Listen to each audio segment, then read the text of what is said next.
Settle. Second. Action! Hey. Hey, what? What was that? You know, one thing I really look for in a script and I look for in people I want to work with is voices and stories that aren't necessarily told. And I saw in this one gay stories, particularly gay stories from the South, from Appalachia, from rural America. That's something we don't see. We see gay stories from larger cities. We see gay stories even internationally, but I never read such a distinct and authentic depiction of what it's like to be gay youth in a rural America, in a red state, in an area that is far from what we consider to be the center of gay life in America. The conception of this started with a simple question, which was, what would it be like if you perceived your own homosexuality or queerness as an evil entity that was afflicting you and your family? And I think that so many people build it up to be something like that we were just interested in exploring what that experience was like, especially in today's climate around LGBT rights. It's a polarized issue. Depending on how you approach it, you might have a really different experience. Yeah, and I feel like this experience is very applicable to this time. This type of story is different than queer storytelling that would have been 10 years ago, and it'll be different than something that's told 20 years. And action.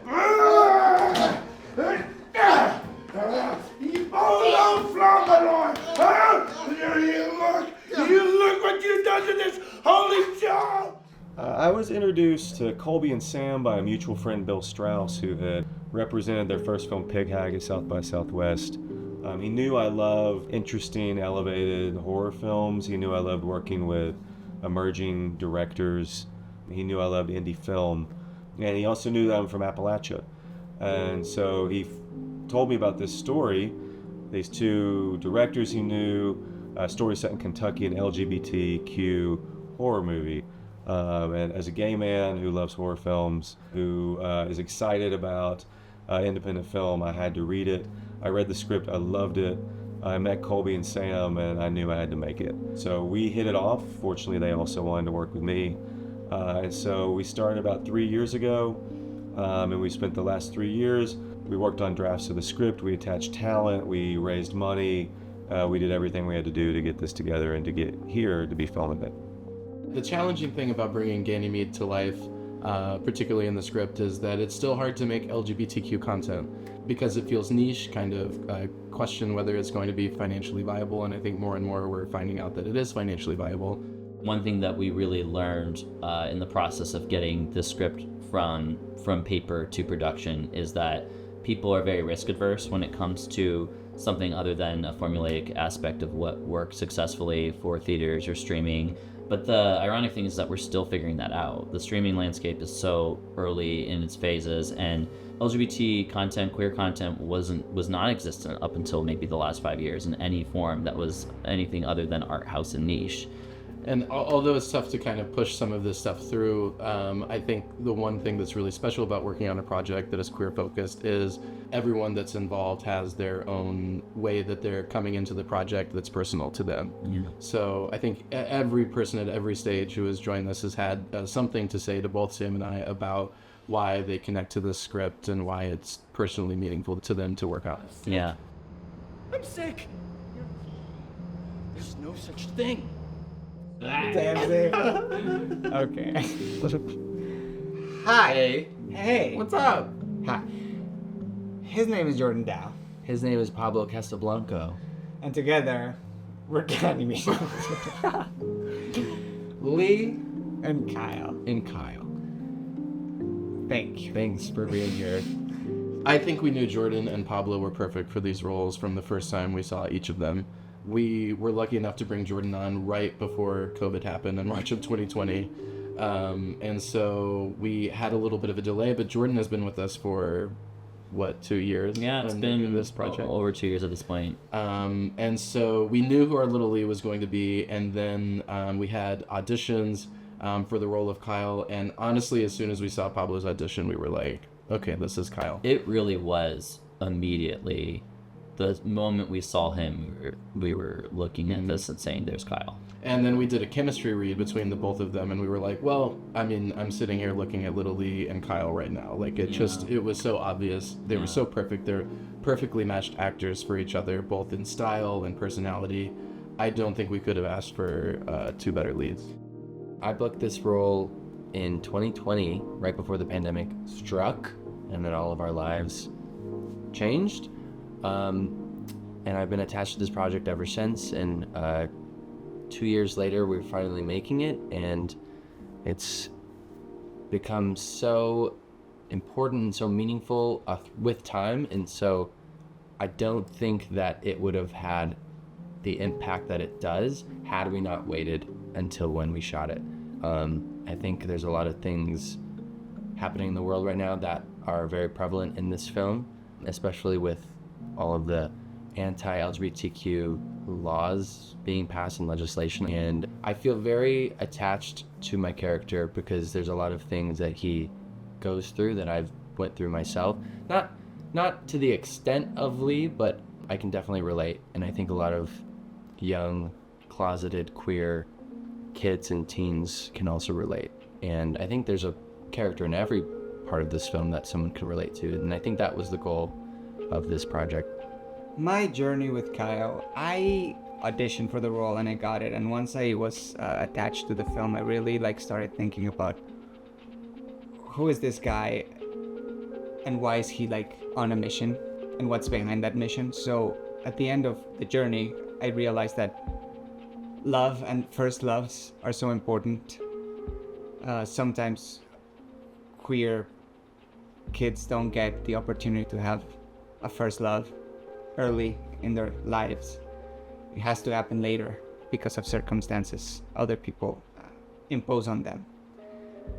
So I was very excited in finding in this character a life that maybe wasn't given to me or people I know, in which you are living your truth the same way all the other people get to live their truth when you're young. And I found it riveting how powerful that experience is, and hopefully how art and hopefully social movements and hopefully activism will allow more kids to have that journey. So yeah, it was getting to live a little bit of a different existence, and that was lovely.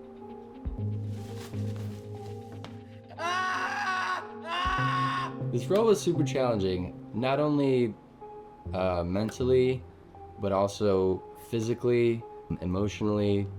I had to kind of tap into a lot of personal stuff with myself. I also kind of had to tap into stuff that's outside of my comfort zone. I've never wrestled before. I've never really knew what electroshock therapy was.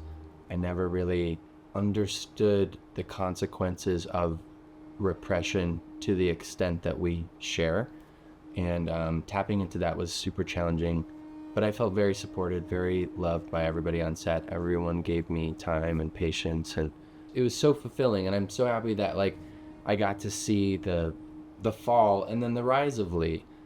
I think the biggest challenge is knowing how much is someone willing to do all the crazy stuff Kyle goes through for love, and how much is just infatuation, and grounding everything down and really finding that all his motivations came out of acceptance, came out of validating Lee, finding a peer in him, both in love and in companionship, finding another person, the things that connect us. And I really had to work deep in finding how Kyle connects to Lee, because it's hard to connect with someone when you're that young and when you're very alone. And I feel like Kyle was a little bit alone and had to work hard to connect.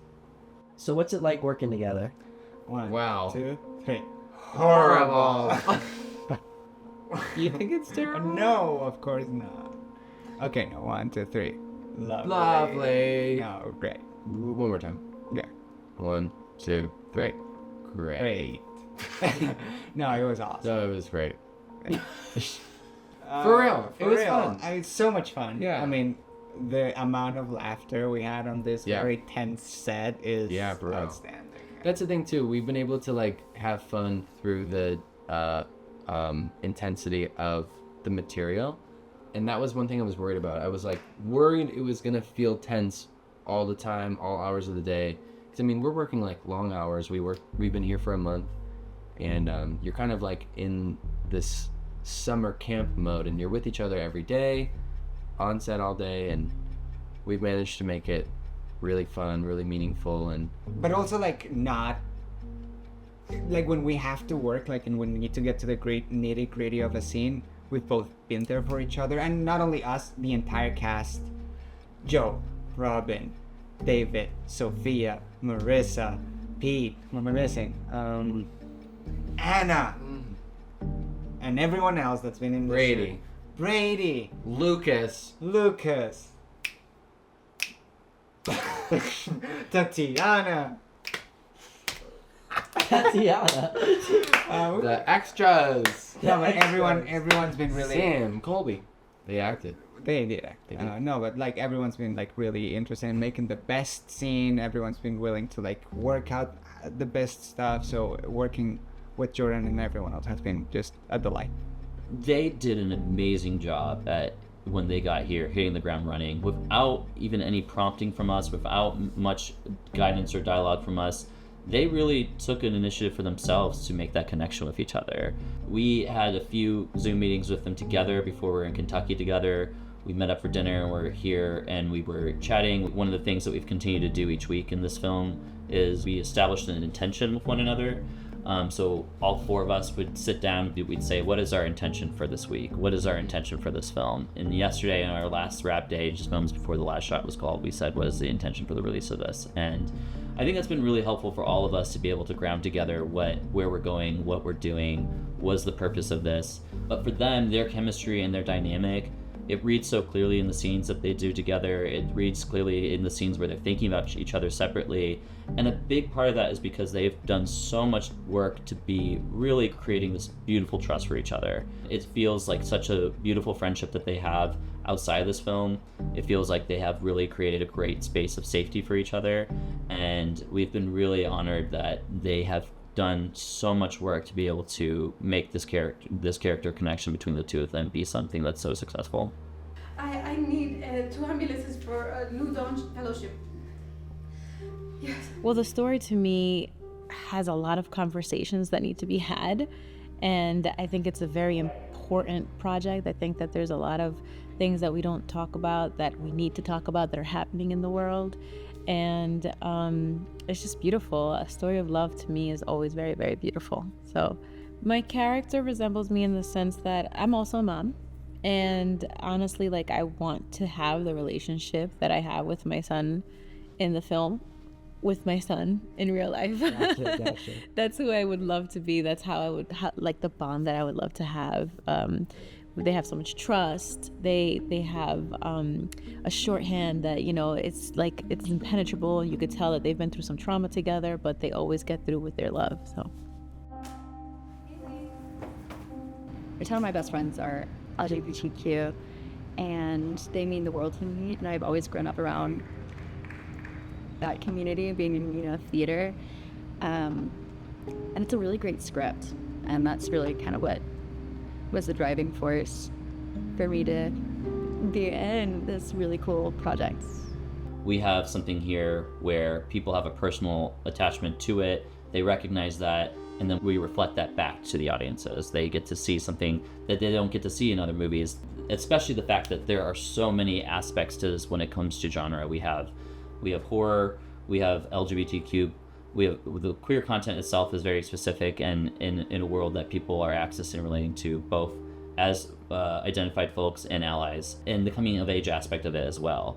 All those aspects are something that brings someone in and make them feel like it is something that is personal to them as well. And beyond just queer people being represented in the story, I think that something that's important is that, like, it is about the families as much as it is about the queer people themselves, because queer people's families go through very specific experiences and they deal with the issue in their own ways. And I think that this is a testament to the different ways that families can deal with the same issue. And our goal was to provide a portal through each character to view this issue through and hopefully come away changed in some way, depending on what character you might relate to. Oh yeah, it resonates very personally For me, I didn't grow up exactly like Little Lee, but I came from a very religious, extended family. I fortunately had much more supportive immediate family members, but I know what it's like to sit in churches like he sits in. I know what it's like to hear the things he hears, and so that journey really resonated with me. Ready? You want me to go down? No. You stay still. Tell us when you're rolling. All right, in 3, 2, go.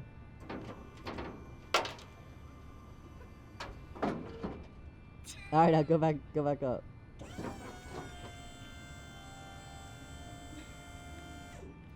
That's amazing. I am a grip and electric, and I'm also a dolly grip. Yes, this is my first feature film. I'm a PA here. It's my first time on any kind of film set. I'm a G&E swing. So has to do grip and electric part. So is this your first feature? Actually, it is.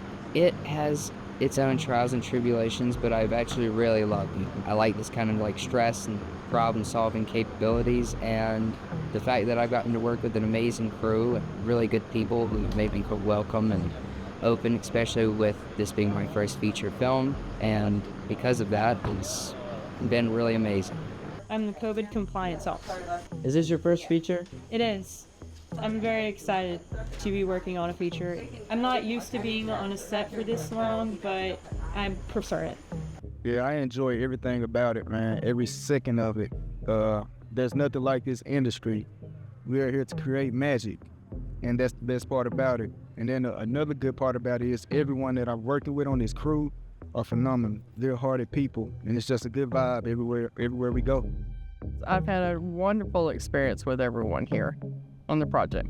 I love the content, for one, and my son's the director and writer. That had a little to do with it too, but what the message that this film is going to give to people is just absolutely phenomenal. It's nice to be on a team where everybody knows what they're doing, and once you get that step out of the way, everything else turns to fun. That's where the movie magic comes from. Everybody knows what they're doing, and then it turns to fun at that point. It seems like there hasn't been another project quite like it, like a horror film, but showing LGBTQ in a good light. So I think that's interesting. It's curious. I read the script and I absolutely loved the story and the message. So I was down to join the team and try to make this movie as good as it could be. On set, as the producer, I feel it's my job to keep any stress off the screen, to protect the directors, to protect the other people on set, and to handle things so that they can focus on what they should be doing, which is everything that's in front of the camera. I want to know their vision. I want to understand their vision. I want to make sure that I'm helping them achieve it. So for me, one of the stresses is independent filmmaking's hard. You don't have all the resources you want. You don't have all the people you want. So you're fighting every single day, and when problems come up, you just have to solve them. And so for me, the biggest stress is I never wanted to let these guys, this crew down, because I really care about them. I really care about this story. So for me, laying in bed at night, I'm always just worried, are we going to miss this? Is there going to be a problem here? Is there something I haven't done that could somehow take away from telling this? Because to me, it's a really important story, and I didn't want to be the one that somehow let it down. I would be remiss if I didn't mention how excited I am that this is a Southern Gothic. I think it's one of my favorite literary traditions, particularly in the South. And so we had a lot of fun building in all of those Southern Gothic tropes and using it as a storytelling device to tell this specific story. They often say you have to pull the South into modernity, kicking and screaming. And I think that LGBT rights are no different. This is an issue where there are more diverse voices in the South. There's queer people in the South.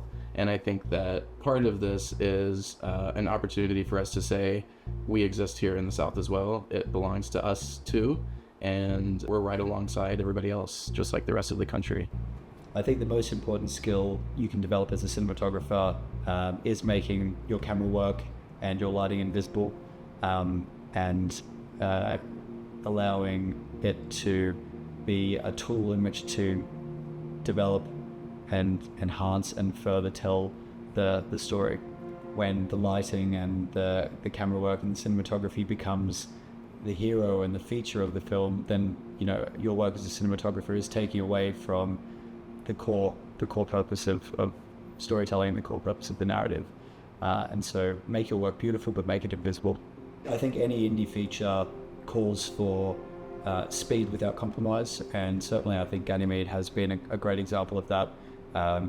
Shooting well over 100 pages with a tight 19-day schedule meant we had to move quickly.